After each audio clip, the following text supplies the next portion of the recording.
why I'm trying to record it so we can share it around the world, okay? Because we've had questions. Okay. Okay, so, websites.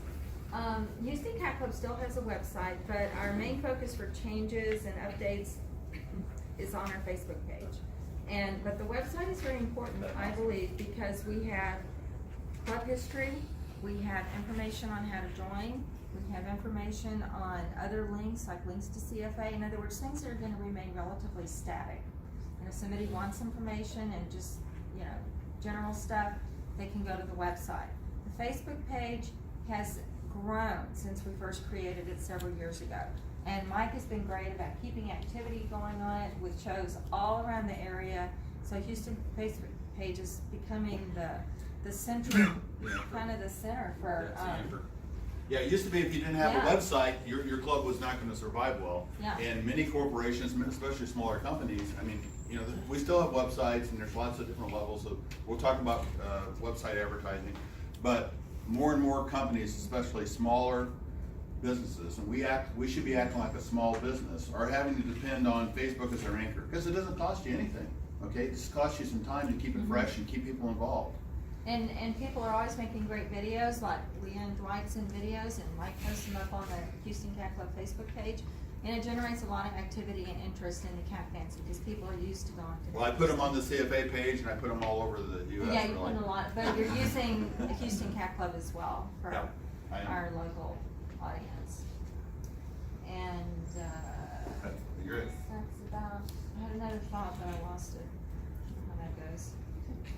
Okay. Okay. thank So you. now we're gonna have a brief conversation about Groupon, and Desiree's gonna, how many have used Groupon or Living Social? One, Teresa. Or two? Jenny, three, four? Okay, I'm sorry, how many have advertised? Wrong question. How many have used it to promote their cat show? None. Oh, one. Okay. Lincoln State. Can- Lincoln State. Well, Lincoln State, used to be a huge show, still a decent sized show. Used to be $450 every year, I was there. So, Groupon has some good things and bad things. We use Groupon to some link at the international show, which she's gonna tell you about. So, if you think about using Groupon, really think about using it from a strategic point of view and not necessarily to sell tickets.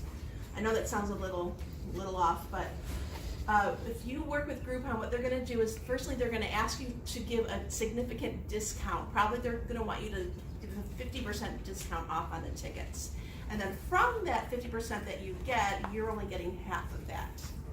So that you sell, if you sell them for 50%, you're only getting half of them. So if your ticket to your show is $10, they want you to sell them for $5, and they're only giving you $2.50. So really, there's no profit in it. So you're not going to use them to make any money, really. But what you can use them for is for their advertising and their outreach. Because what they do is they target the people in the area that your show is, and they send emails, they come up as soon as you go to Groupon, when you're on their site looking, so you're benefiting from their advertising. So now, if you want to sell tickets, you can, but you have to, again, be very strategic in how you sell them. So really, if you're attracting someone new to come to your show, it really doesn't hurt you to give a free ticket away, right? So if you can sell a pack of 4 tickets for the price of 3, you can give 1 away, so you have to figure out your numbers, then really you're pulling in 3 paid people, and then a free ticket, or people are gonna see that, the price is so cheap, they might buy it anyway and then only bring 2 people. So, I think I explained, there's no upfront costs, so when you sign up with them, you sign a contract, but you don't have to pay anything upfront. But know that the person that you talk to is a salesperson. So they're gonna try to get you to go down as low as you can for the ticket, and they're gonna try to, because then they can sell more of them. So they're not gonna turn away your sale, right? So I think what I did at the international, I think they wanted like 50%, and I was like, no, forget it. Right, and then they came back, well, what can you do? And I think I went down to like 25% discount on the tickets, and then agreed to maybe I let them take 40% of the money or something, because they're really not going to tell you no. They're just going to try to get the money. So how many tickets did we sell to the 9,000 people that came? 1,000, was it? How many Groupon tickets Oh, did you asked me that. Oh my gosh, it's gone. Okay. We'll I go- think, we'll go I want, on. oh, no, I think I know. 3,900 tickets on Groupon. But many of those, I was selling packs of 2, packs of 4, and packs of 6. And the biggest discount was with a pack of 6.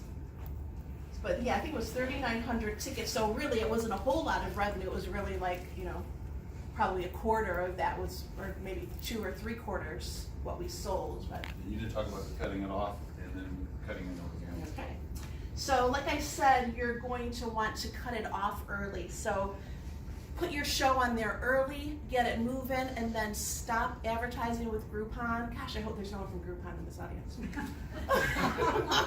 Who cares? Don't tell your secret. They're Well, a lot of dying- people they're probably dying do it. But cut it off about 2 weeks early, because what's gonna happen are people are gonna see your advertisement and they're gonna think, oh, cat show, and then they're gonna go back to probably buy the ticket later once they decide that it's not gonna be there. They'll go elsewhere to They'll find your find you if ticket. they really want you. Yeah, so you know, it could, like, logically you think, well, if I sell my tickets on Groupon, then I'm losing all those full price sales. I didn't find that at Cleveland, and Cleveland was the first time I used it. And we only cut it off, what, a week out, right? I You cut it tried- out 2 weeks But when did they for really cut it out? Cleveland. You had a hard time cutting it out, you told me. I don't know. Okay. Yeah. So just Lincoln State real quick, so have you had good response from the group? I'd be real curious.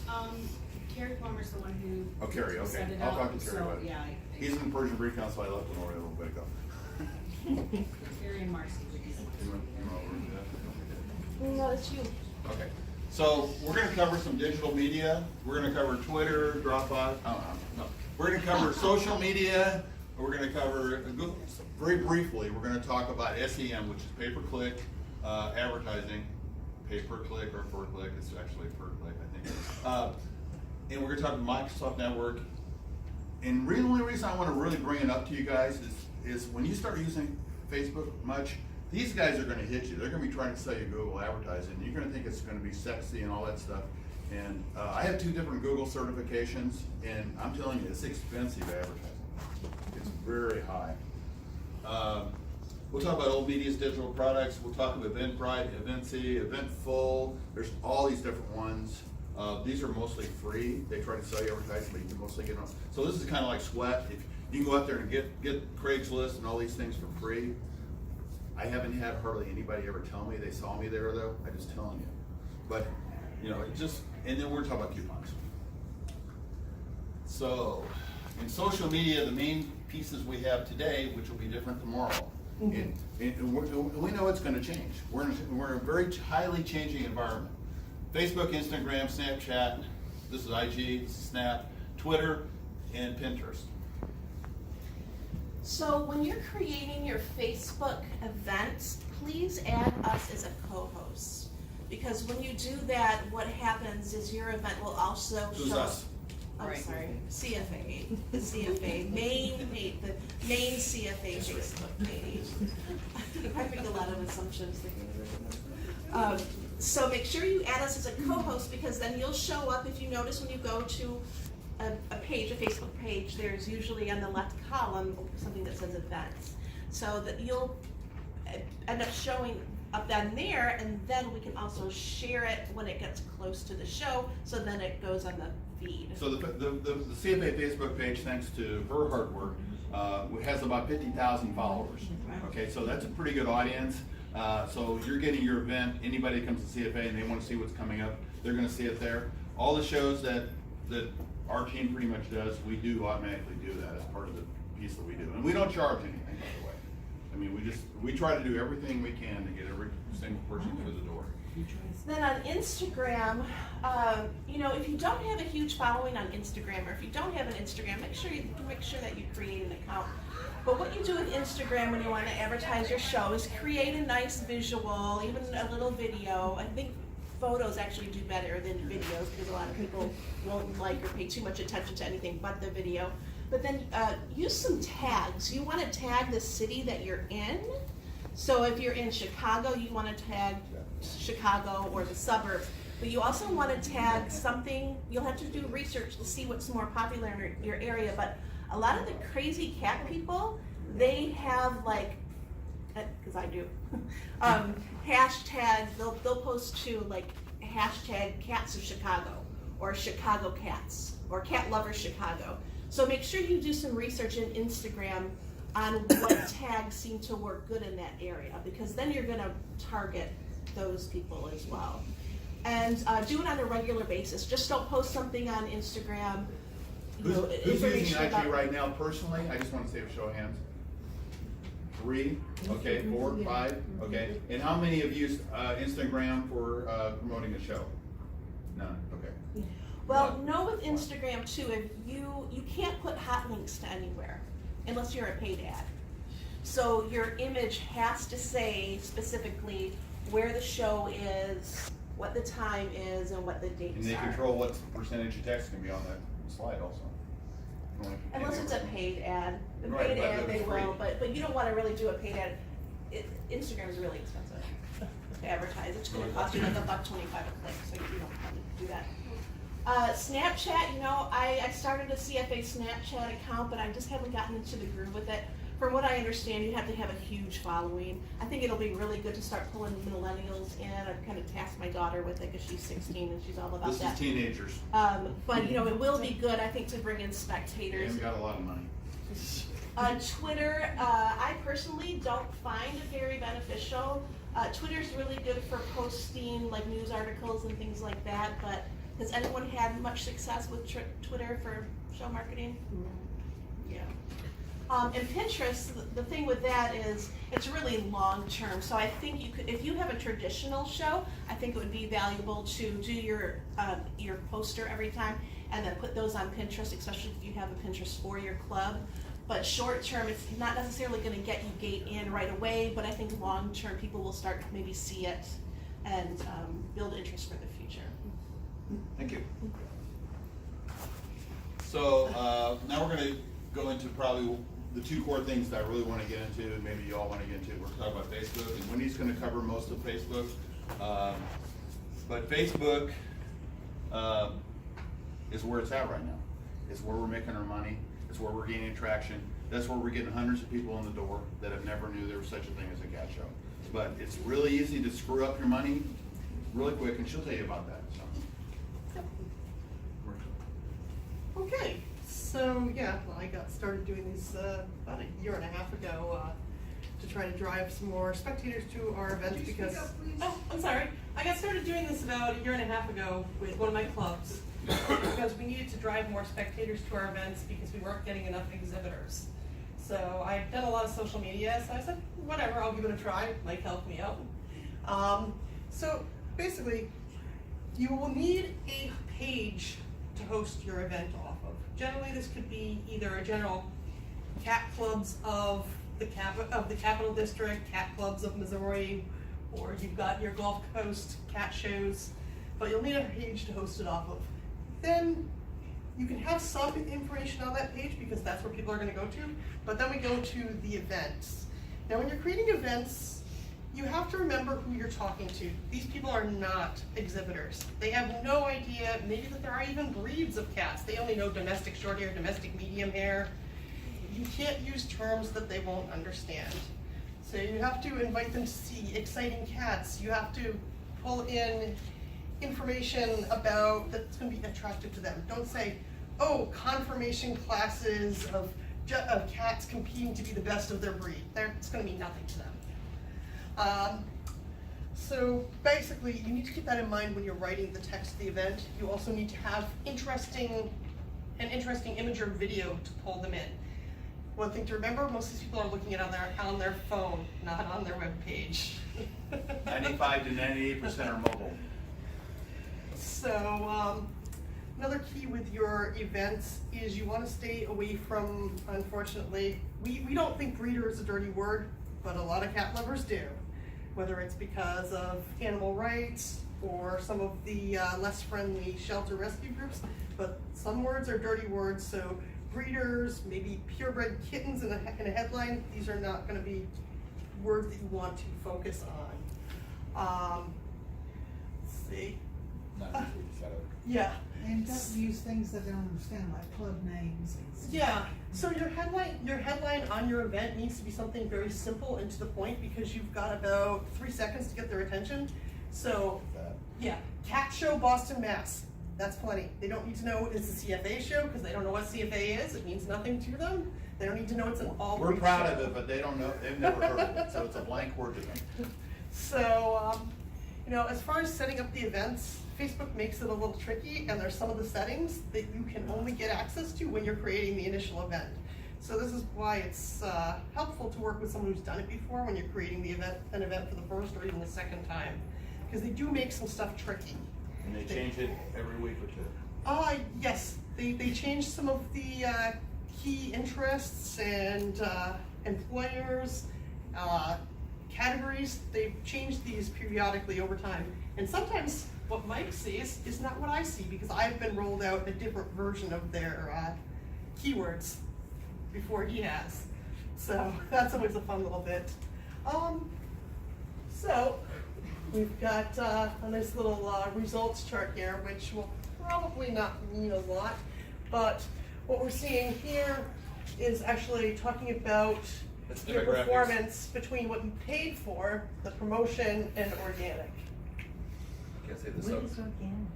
Organic means that Sarah saw the ad and she just shared it to her cousin Tiffany and her, her brother Mike.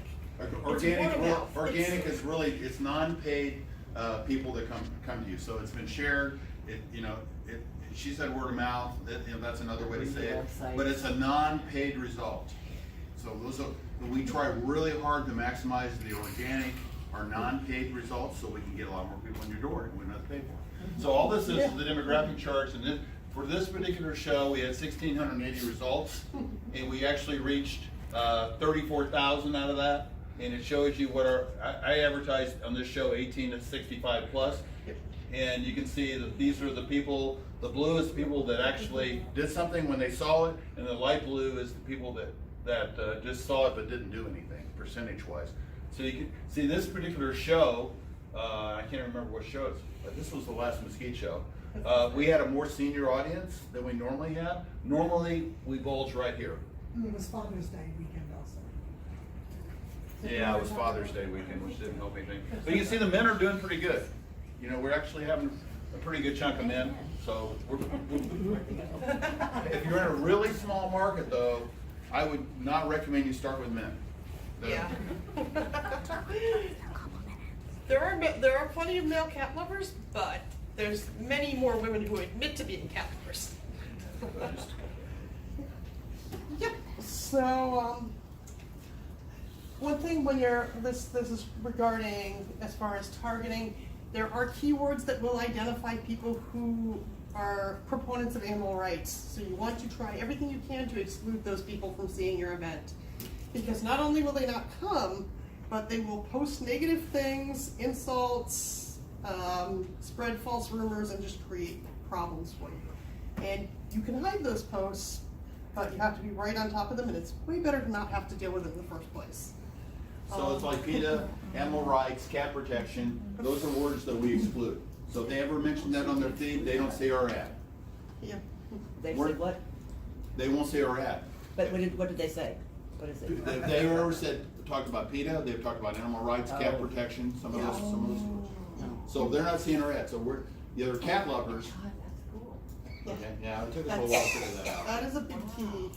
Where does that come under? When you set up your demographics in the boost area post, Yeah. if you're gonna try to do your own, have somebody help you because it is really complex. Yeah, the boost is even more complex than the event. The event can have some gotchas and pitfalls. Okay, so as I was saying earlier, 95 to 98% of these people are only going to see your event on their phone. So you can't use an image with a lot of text in it. You want to try to be very concise and to the point because they're not going to see all of it. And you need to grab their attention so they keep reading. Within your events, having things they can interact with and learn a little bit more, whether that's a link to more information about the show, a link to if you've got agility, all of these things that they can interact with and find out more to really get them excited and say, okay, yes, this is for me, once you've pulled them in with the video or photo and the title of the event. Another thing, basically, when people interact with it and they say they're interested, Facebook will remind them that they have an event coming up, which is really nice. Then you don't have to be posting things, even though you should be. You have something today, they'll continue to bug you and tell you in notifications, you have an event you're going to today, and they'll remind you. So, once you've got your event set up, you can't just set it up and ignore it. I've unfortunately seen some people set up events and they look great, and then they forget about them. They never go back and check it.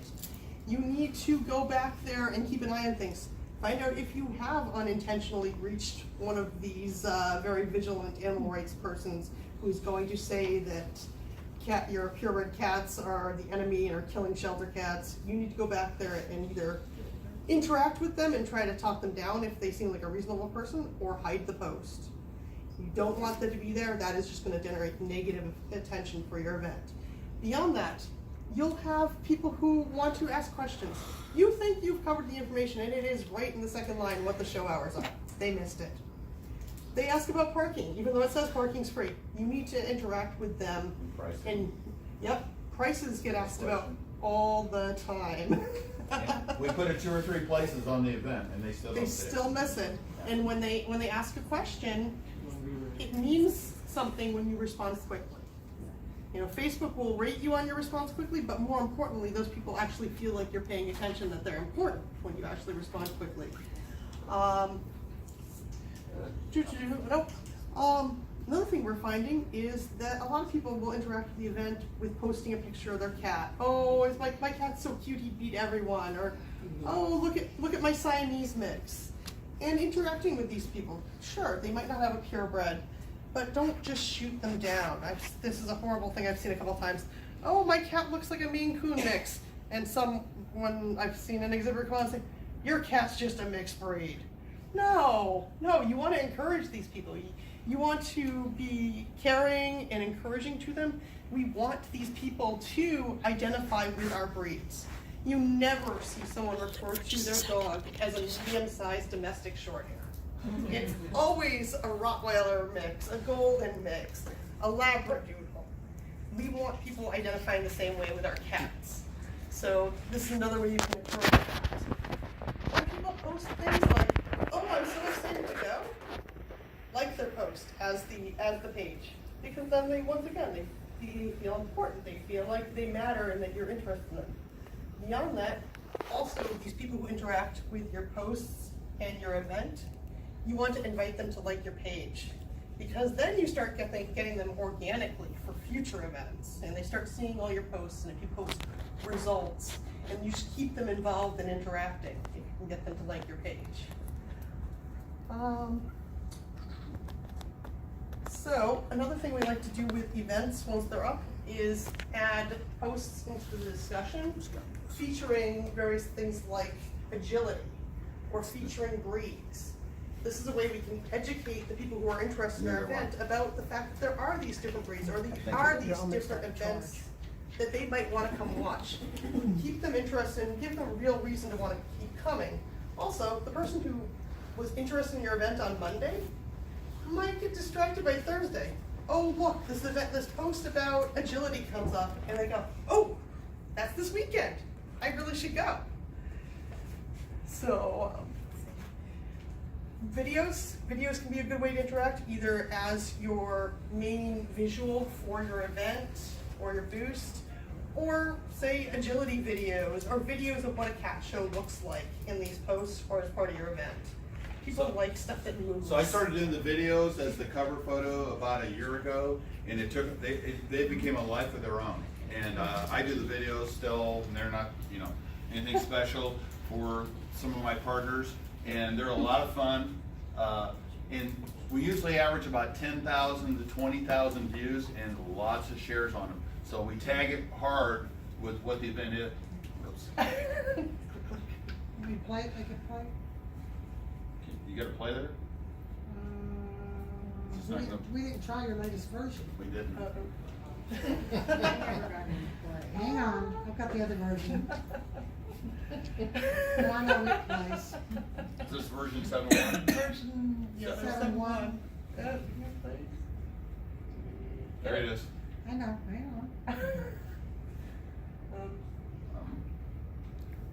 It had the, there There it it goes. goes. So, we don't put music on these because it just makes the bandwidth a lot higher, no, and it auto mutes, so the music doesn't really help you. But we try to paint a word picture with our videos, you know, mingle with the kiddies, and we try to get some of the breeds that are gonna be at that show. We never put a breed in, it's not gonna be in there. We love Walter, by the way. So, Tell them about the mingle. so, yeah, and it's like I say mingle with the kiddies, you know, and I'll see people post things like, let's go mingle with the kiddies. You know, the costume contest, we're gonna talk about a little bit. I think we're gonna, exotic short hairs, one of my favorite photos. And then this is how we brand it, okay? So if they share that video out, they still have all the information. And by the way, if you just do a cover photo, if say you're trying to do it, and you got this much text, Facebook will kick you off. You're not allowed more than 25% text on a cover photo. Carmen's laughing about that. Carmen does shows too. You weren't here when I introduced it. No, I wasn't. I had to go meet one of my That's okay, it's good. How do you do the video? What are you using to be able to? I'm just using the one that's built in Windows 10 in the photos. Just the Windows 10? Yeah, that's all I'm using. Yeah. It doesn't need to be super technical, super fancy. Are we back to Yeah, I 7.2? went back to 7.2. Oh, what do you find? Oh, this is about posting. It's about Yep, posting. yep. So I'd already started talking about some of the posts that get added on to the event, especially in the week leading up to the event. So right here, we have one of the posts talking about showing a household pet. And it's something that will appear to anyone who's already interested, indicated that they are interested or going to the event. They'll see it pop up. And that one I typically do about 2 weeks out because I'm trying to solicit entries for household pets. Yep. But it also will be there as a record of interesting things for anyone who now sees the event for the first time. They can go look at all these posts and see all the interesting things in more detail. But you don't want this in the main event because you just want to grab their attention. So as I was saying, you want on these posts as well, you need to monitor interactions. You can invite people to like, you can like their comments, you can respond to questions, or if necessary, hide negative comments. This one worked. Pay for likes? Yeah, that's why it doesn't work out. So we invite them to like, because when they like our page, then they get all the post notifications. Okay, so we're trying to build up, likes are the same as followers. It's almost the same exact thing. So we're trying, when we go into a brand new market where we have no followers, we're immediately trying to build our organic audience so they start seeing our posts, because guess what we're doing here with our posts? We're engaging and educating, okay? We do 60 to 70 posts a show, and we're doing some breed specialties. We're talking about bathing the kitties. Come see our, you know, we're getting them ready for the show. We do lots of cute stuff. Love the little girl with the Sphinx. Yep. You know, cutesy stuff, but it engages and educated. How many came to the international show? I figured most of you did since you're at the annual. So we did all this on Facebook, and if you really talk to that crowd, you saw not a normal crowd where they're reaching out and grabbing. You saw a third grade crowd instead of a preschool crowd. They came in and they knew something. They knew something when they came in, so they asked more educated questions, and they were better behaved. Yeah, it's another thing that I tend to always do on these is there's a feature on the events where you can basically pin a post up top. It's FAQ that covers the basic things like how do I pay to get in? When do I show up? Can I touch the cats? Will there be cats for sale? All these common questions. And trying to get people familiar with basically the lay of the land before they shop. They didn't know there were purebred cats, so they don't know what proper etiquette is. So this is all about educating. So all kinds of variety of posts, and yeah, a lot of people will start identifying their rescue as whatever. Some people come up with Orientals that they've had from rescue. That's what it says. Yep, that works. So you Oh, want- we already talked about this. Oh, I talked about it on the wrong slide. It's okay. I think you pretty much covered it though. I'm Yeah, just I going think by so. I just want to say something. Earlier I said that post a photo, not a video. I was talking specifically about Instagram, not about Facebook. And Facebook videos are super, super important, so I just wanted to clarify that. it. And I think I covered everything. Yeah, we're excited to have you all hear this and share this with you, because we're excited about what's going on with the captains today.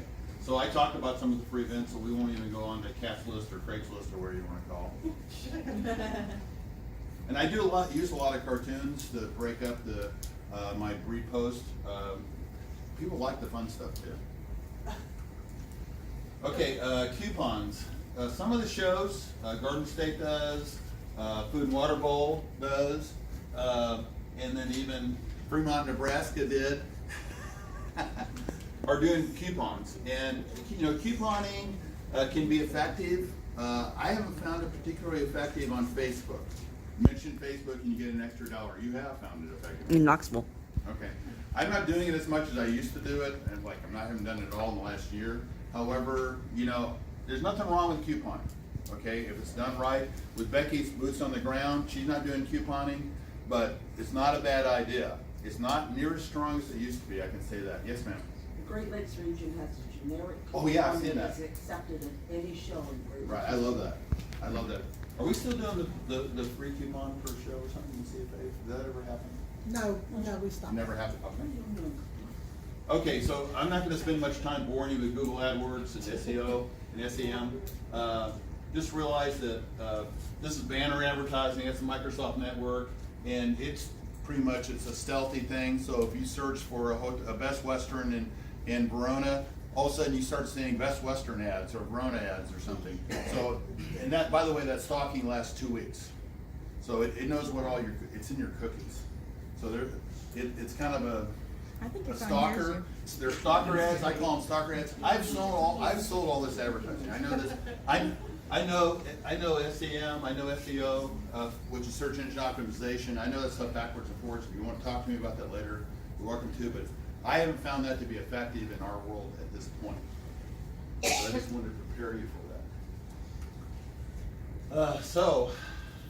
Our newspaper, radio, TV friends are trying to reinvent themselves. I call it save themselves, by having their own digital products. They'll say, oh, I'm using Facebook or I'm using the internet or whatever. It's like, we got a great internet product. And that's what the salesman's gonna tell you, when you try to pull a newspaper ad. And it works mixed at best, okay? You gotta find out what their audience is. But the bottom line is ROI. What's the return on investment? Facebook, on average, delivers, the 85 shows I've been involved with, is delivering about $4 to $5 return on every dollar spent. And we are generally, I'd say 98% of the time, we're using funny money. Everybody knows what funny money is? That means the $500 you gotta spend for advertising that CFA gives you. So when a club approaches me, one of the first questions I ask them is like, have you asked for your sponsorship money? Does everybody know there's $1,000 available? I mean, I can't tell you how many shows don't. It's amazing. And 500 of that has to be spent on advertising. And Facebook can be a big piece of that. Oh, you want to tell them about that? No, that's what I'm saying, and also you have to include, to get the second $500, proof that you spent the $500 on advertising, Yeah. and a picture of your CFA photo. front catalog saying you were a CFA sponsored show, and that you had spectator brochures Right. to pass out. So you have to fulfill those requirements with CFA before you get your second $500. But there is $1,000 available for every show, and the board just passed on Thursday $25,000 for the first 25 new shows in the next season. So $1,000 for every new show in the That's next you, Buffalo, season. wherever you went. Yeah. So that's $2,000, and then there's also money for in conjunction shows if you're interested in doing that. So there is money available, take advantage of it, and don't forget to get your second $500. So, any questions? No questions. 25. No questions. Okay, so game management. This is the second piece I really want to talk about is pricing. Because so I've worked with all the shows. Winnie works with lots of shows. Carmen works with some shows. Lorna works with some shows, and then there's 3 or 4 others. There's Ariel up in the Northwest. There's Jenny. The lady in Florida. What? Lady in Florida. Can't think of her name right now. Well, I'm doing 4 shows. Oh, you're doing it. Never mind. We would like more, by the way, because I don't have to do as many shows. So help is wanted, the pay is 0. And it's about a 40 to 80 hour a week per show job to do it right, just so you know. But it's a lot of fun, and if you get to go to the show and watch the people's eyes as they walk in the door, I can tell a Facebook person a mile off because they have this look of wonderment and excitement, and they're so excited to come. They usually have cat ears, or they painted some whiskers on their face. I mean, it is amazing. I'm propped up on my boobs, I'm fine. So, but the pricing, my second feature thing I want to talk about is pricing. Okay, we've had a little bit of inflation since 1970, 80. I mean, we were charging $4 or $5 then. Why are we charging $4 or $5 now? I hear the answer from clubs, they say, well, we don't think they'll pay any more than that. Like, really? What do they pay for a matinee movie ticket? And I'll look it up. While I'm talking to the club, I'll look it up. Oh, in Longmont, Washington, they're paying $9.99 for a matinee ticket. Won't they pay $9.99? Okay, now if you've been charging $4 or $5, I don't expect you to raise it to $9.99 overnight. I mean, take it up $1 a year, whatever. Don't put them in the heart rhythm. But here's the thing about not charging enough. In today's young people, if you ask for $4 or $5, they don't think it's worth going. It's like if you got a pet kitten or you still send your pets for $100, they don't think it's worth buying. Okay? Make it the value to our competition. Our competition for the entertainment dollar is movie theaters, that kind of thing. Guess what? The pet fairs charge $38 to get in the door. The one Desiree's going to in Chicago, and somebody else is going. Atlanta's going. You're going to? $38 to get in the door. That's just to get you in the door, and then there's another 6 or 8 add-ons for another $15 here, $30 here. You can easily spend $100 a day going to the pet fair. That's our competition. And if we don't become more like these guys and have more going on at the shows and have more action and more fun, and they have more vendors, and have more vendors. So look at what we did with the international show. I mean, we got 9,000 people in the door. I surveyed, because I clerked, I only got to survey 20 groups, but I asked them what they liked best. This is what I do every show I work.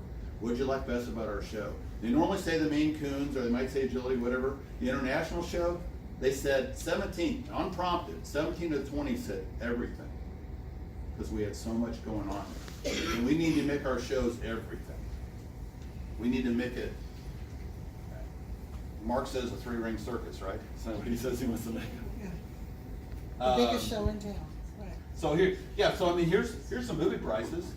Actually this is Chicago, $25. This is the Anaheim one that's coming this month. It's $38. It's this weekend. It's this weekend. CADCon, I met, Yes. believe it or not, I was cutting fabric at Hobby Lobby last Saturday. A lady was buying fabric to do her booth for the CADCon From San Antonio. from San Antonio. Yeah. She was the vendor. And she was a vendor there, yeah. It's really a trade. Okay, so really rethink your pricing. You're doing yourself a disservice. And another piece of that is, do you want the people that want to pay $5? Are they going to go out and spend $100 to $1,000 a weekend showing, and go buy a $2,500 show cat? Or are the people who are going to spend $10 or $12, $15 to get in the door? Are they more likely? Who's your audience? Once again, target audience. Another thing that we've really struggled with is I'm amazed how many